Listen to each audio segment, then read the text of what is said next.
నమస్తే అండి, నేను రజాక్. పేర్ని నాని ప్రెస్ మీట్ పెట్టి మళ్ళీ అక్కడ కూడా రాజకీయాలు మాట్లాడుతుండే. మమ్మల్ని కొడుతున్నారో, మమ్మల్ని తిడుతున్నారో, మా మీద యుద్ధాలు చేస్తున్నారో, రాళ్ళు వేస్తున్నారో, కత్తులతో బాకులతో పొడుస్తున్నారో అంటూ చెప్తున్నటువంటి పరిస్థితి. వ్యవహారం చూసుకుంటే కనుక పరిస్థితి ఎలా ఉందంటే, ఈ 5 ఏళ్లలో వాళ్ళు ఏం చేశారో, ఎంతలా టీడీపీ పార్టీ క్యాడర్ అంతా కూడా నలిగిపోయి కూర్చుందో దాని రిఫ్లెక్షనే ఇదన్నట్టుగా చూసుకోవాల్సినటువంటి పరిస్థితి.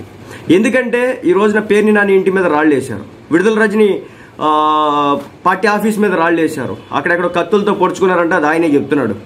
ఎక్కడే ఒక్కచోటే కాదు, ఎవరు యూట్యూబర్ అంట ఇష్టం వచ్చినట్టు మాట్లాడాడు లాస్ట్ ఎలక్షన్స్కి సంబంధించి.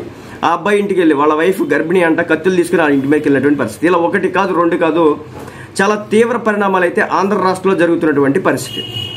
ఇక ఇప్పుడు పరిస్థితి ఏంటంటే, పేర్ని నాని బయటకు వచ్చి మన గవర్నర్ గారి దగ్గరికి వెళ్ళి వినతి పత్రం అనాలా, మరి అది ఏ పత్రం అనాలో నాకైతే అర్థం కావట్లేదు.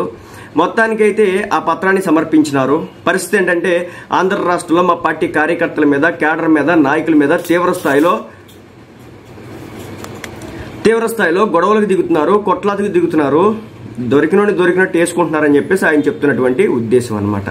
సో అల్టిమేట్గా ఏంటంటే, ఈ 5 సంవత్సరాల్లో వీళ్ళు చేసినటువంటి పనుల రీత్యా వచ్చినటువంటి కోపంగానే దీన్ని పరిగణలోకి తీసుకోవాల్సి ఉంటుంది. మొత్తానికి పేర్ని నాని గారి పరిస్థితి చూసుకుంటే మాత్రం ఆయన కూడా ఏదో ఎర్ర బుక్ అని ఆయనే మాట్లాడుతున్నాడు. ఆ ఎర్ర బుక్ ఉన్న పేర్ల లిస్టులో నాకు తెలిసి ఈయన కూడా ఉండే ఉంటాడు. ఎందుకంటే ఈయన 5 ఏళ్లలో చేసినటువంటి కామెంట్స్ చిన్నవి అయితే కాదు, చాలా పెద్దవి చేసినారనమాట.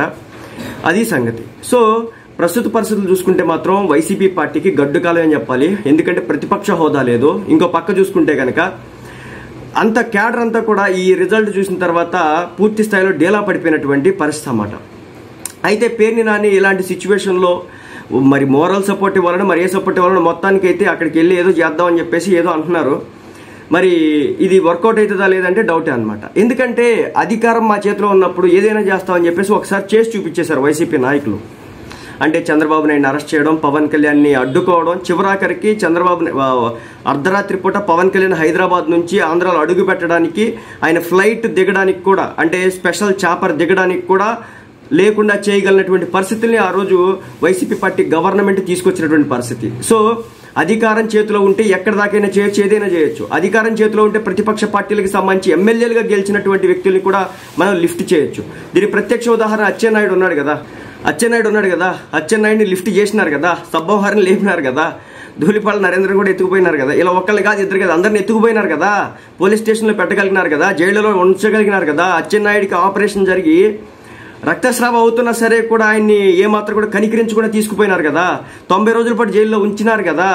ఆ తర్వాత చంద్రబాబు నాయుడు గారిని 50కి పైగా రోజులు జైల్లో ఉంచినారు కదా. అదేవిధంగా అసెంబ్లీ వేదికగా మన చంద్రబాబు నాయుడు గారి భార్య గురించి చాలా దారుణమైన స్థాయిలో మాట్లాడినారు కదా.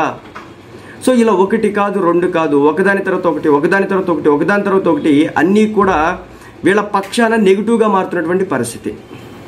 పేర్ని నాని గారు అధికారం పోగానే ఇంత చక్కగా మాట్లాడుతున్నారు కదా. అదే అధికారం ఉన్న టైంలో ఇంతే పద్ధతిగా, ఇంతే నేర్పుతో, ఇంతే ఒక మంచి విధానంతో మాట్లాడి ఉంటే కనుక ఇలాంటి పరిస్థితులు వచ్చి ఉండేవి కాదుగా అనేది న్యూట్రల్గా చూస్తున్నటువంటి వ్యక్తుల దగ్గర వస్తున్నటువంటి పరిస్థితి. అంటే దేనికైనా ఒక విధానం అయితే ఉంటుంది, అల్టిమేట్గా చెప్పేది. ముఖ్యంగా టార్గెట్ చేసేటటువంటి విధంలో వైసీపీ పార్టీ పిహెచ్డీలు చేసిందని చెప్పొచ్చు. ఆ రోజున ఒక్కడిని వదిలిపెట్టలేదు.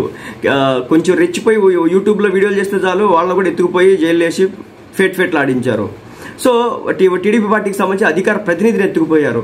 సో చెప్పండి, ఇప్పుడు మీ గవర్నమెంట్లో ఉన్న టైంలోనేమో అందరిని ఎత్తుకుపోయాము వాయించుడు, ఈ రోజు ఏమో అడ్డగోలుగా చేసిన దానికి గాను రీకౌంటర్లు ఇస్తుంటేనేమో బాధపడుతున్నటువంటి పరిస్థితి. నేను ఒకటైతే పక్కాగా చెప్తాను, అది ఏ పార్టీకైనా సరే.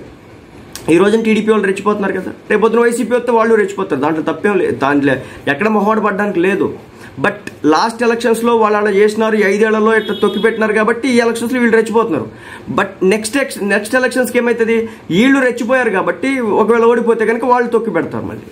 సో ఇది ఒక సైకిల్ మాదిరి తిరుగుతూనే ఉంటుంది. దీనిలో మనం ఏం చేసేది. బట్ నేను ఒకటైతే చెప్తాను, టీడీపీ గవర్నమెంట్ ఫామ్ అయింది కాబట్టి వైసీపీ నాయకుల్ని కానీ, ముఖ్యంగా కొంతమంది అయితే ఉన్నారు టార్గెటెడ్ పీపుల్, వాళ్ళనైతే ఏమాత్రం కూడా టీడీపీ పార్టీ ఉపేక్షించడానికి అయితే సిద్ధంగా లేదు. వాళ్ళని కనికరించడానికి కానీ, లేదంటే వాళ్ళ మీద ఒక మాత్రమైన సింపతి చూపించడానికి కూడా లేదు. దీనికి ఇంకొక ఉదాహరణ చెప్తాను నేను.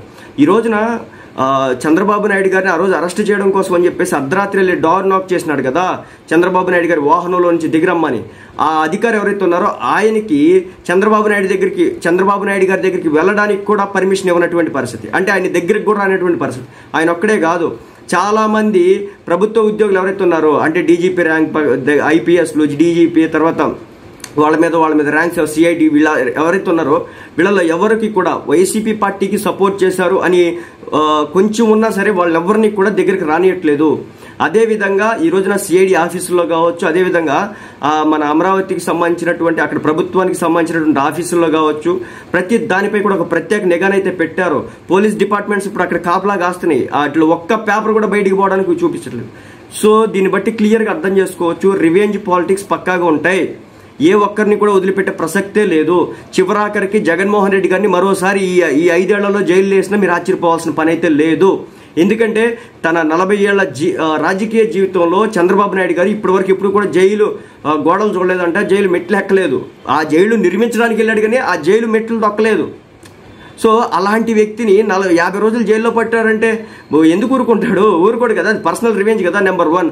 నెంబర్ 2, అతని భార్య, అతని కొడుకు పుట్టుకల గురించి అతని శీలాన్ని శంకించినటువంటి విధానం, అది ఏ మహిళ కూడా వినకూడనటువంటి మాట, ఏ భర్త కూడా అలాంటి పదాలు వినకూడనటువంటి పదాలు, ఏ కొడుకు కూడా అలాంటి వినకూడనటువంటి పదాలు మాట్లాడారు. కాబట్టి ఆ మాట్లాడినటువంటి వ్యక్తుల మీద తప్పనిసరిగా చర్యలు ఉంటాయి. ఇప్పుడు పేర్ని నాని గారు మాట్లాడినటువంటి మాటలకు కూడా ఉంటాయేమో చెప్పలేము. ఎందుకంటే 5 ఏళ్లలో సజ్జల రామకృష్ణారెడ్డి గారి తర్వాత ఆ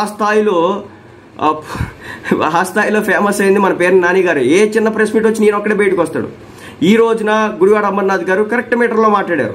ఈ 5 ఏళ్ల పాటు ఆయన అదే పద్ధతిలో మాట్లాడుంటే ఒక విధానాల ప్రకారమో, లేకపోతే వీళ్ళు గెలిస్తే ఇది చేస్తాం, అది చేస్తాం, ఇక్కడ దాకా ఈ పనులు అయినాయి, నేను ఐటీ మినిస్టర్ అయ్యాను కాబట్టి ఈ స్థాయి వరకు తీసుకొచ్చానని చెప్పేసి చెప్పుకుంటే ఏముండేది కాదండి. బట్ ఎప్పుడు చూసినా పవన్ కళ్యాణ్ని తిట్టడం కోసం మాత్రమే ప్రెస్ మీట్ పెట్టేటోడు. సో అర్థం చేసుకోండి, మీరు చేసినటువంటి 5 సంవత్సరాలు చేసినటువంటి పనులకు గాను మీరు పక్కాగా దాని రియాక్షన్స్ కానీ రిపర్కేషన్స్ కానీ అన్నిటినీ కూడా చవి చూడాల్సి ఉంటుంది. పేర్ని నాని గారు గవర్నర్ గారి దగ్గరికి వెళ్ళినా, లేకపోతే మరొకరి దగ్గరికి వెళ్ళినా చట్టం ప్రకారం అన్ని జరగాల్సినవి అయితే పక్కాగా జరుగుతాయి. ఇది ఇప్పుడు గౌతు శిరీష గారు ఒక ట్వీట్ పెట్టినారనమాట, టీడీపీ పార్టీకి సంబంధించి గౌతు శిరీష గారు. జగన్మోహన్ రెడ్డి గారు ట్వీట్ వేసిన దాని తర్వాత ఆమె స్క్రీన్ షాట్ తీసి ట్వీట్ పెట్టారు. ఇంకా మేము యుద్ధం స్టార్ట్ చేయలేదు, యుద్ధం స్టార్ట్ చేయడానికి ఇంకా టైం ఉంది, ఇది శాంపిల్ కూడా కాదు అని చెప్పేసి ఆమె మాట్లాడుతున్న తీరు. అదేవిధంగా బుద్ధా వెంకన్న మాట్లాడారు ఈ రోజున బయటకు వచ్చి, అయ్యన్న పాత్రుడు మాట్లాడారు ఈ రోజు బయటకు వచ్చి.